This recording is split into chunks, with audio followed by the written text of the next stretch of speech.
പലരും പറഞ്ഞു ഉരുൾപൊട്ടൽ മലയിൽ വെള്ളം ഇറങ്ങിയിട്ട് മല ഇതാണ്.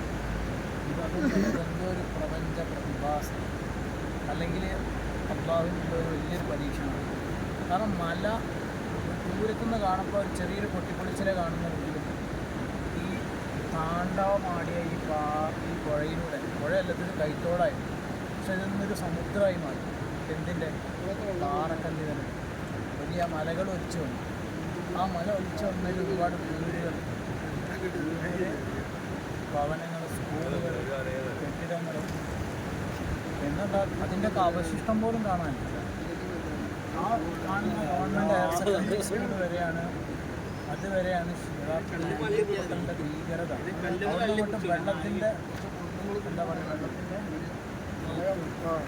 വെള്ളം താണ്ടാമാടിയത് അവിടെ നിന്ന് അങ്ങോട്ടാണ്. പക്ഷെ നമ്മളെ ഫോട്ടോയിലൊക്കെ വരുന്നത് വെള്ളം താണ്ടിയതിൻ്റെ ചിത്രങ്ങളും അവിടെ മരം വെച്ചു വന്നൊക്കെ. പക്ഷെ അതൊന്നുമല്ല കാണേണ്ടത്. അവിടെ നിന്ന് അങ്ങോട്ട് ആ സ്കൂളിൻ്റെ പിന്നെ മുണ്ടക്കൈ റൂട്ടിലേക്ക് പറഞ്ഞറിയിക്കാൻ കഴിയില്ല എങ്ങനെ ഇവിടുത്തെ ഭീകര ദൃശ്യങ്ങൾ. ഓരോ പാറ കണ്ടിട്ട് ഞങ്ങൾക്ക് പേടിയാണ്. ഈ പാറ എങ്ങനെ ഒലിച്ചു വന്നതാണോ, ഭൂമിയിൽ നിന്ന് പെട്ടെന്ന് മുളച്ചു വന്നതാണോ എന്ന് പോലും തിരിച്ചറിയാത്ത രീതി.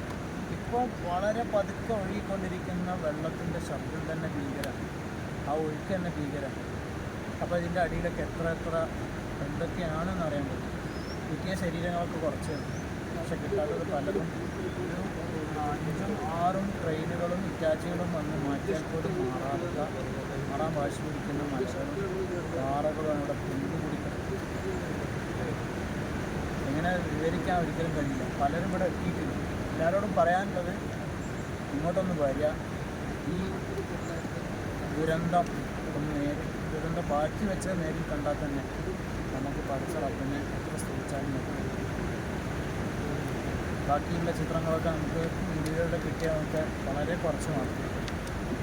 ഇപ്പോഴും അങ്ങോട്ട് നോക്കും, എത്ര അംഗരക്ഷകർ, NDRFൻ്റെ സംഘങ്ങൾ, ഫോഴ്സുകൾ, ആർമികൾ, അവരൊക്കെ ഓരോ ഇവിടുത്തെ ബാക്കിയായ വീടുകളുടെ കോലായിൽ അവർ ഇരുന്നുകൊണ്ട് തെരയാണ്.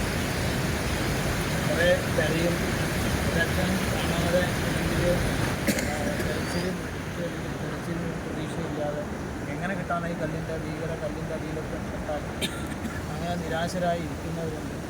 എങ്കിൽ കൂടി നമുക്ക് നല്ലത് പറയാനുള്ളത്, ഓരോ സ്ഥലത്തും ഭക്ഷണവും ചായയും നമ്മൾ പത്രങ്ങളിലും മീഡിയയിലും കേൾക്കുന്ന ഒന്നല്ല ഇവിടെ.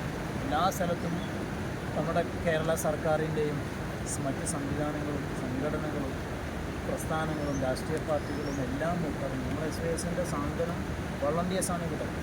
ഒന്ന് കഴിഞ്ഞാൽ അടുത്ത സോൺ, ഓരോ ജില്ലയുടെ ഓരോ ടീമായിട്ട് ഓരോ പ്രദേശങ്ങളിലും വിവിധ ഗ്രൂപ്പുകളും ആയി തിരിഞ്ഞ് ഇവിടെ വന്ന് സേവനത്തിൽ എത്തുന്ന കാഴ്ചയാണ് ഇവിടെ കാണുന്നത്. ഏതായാലും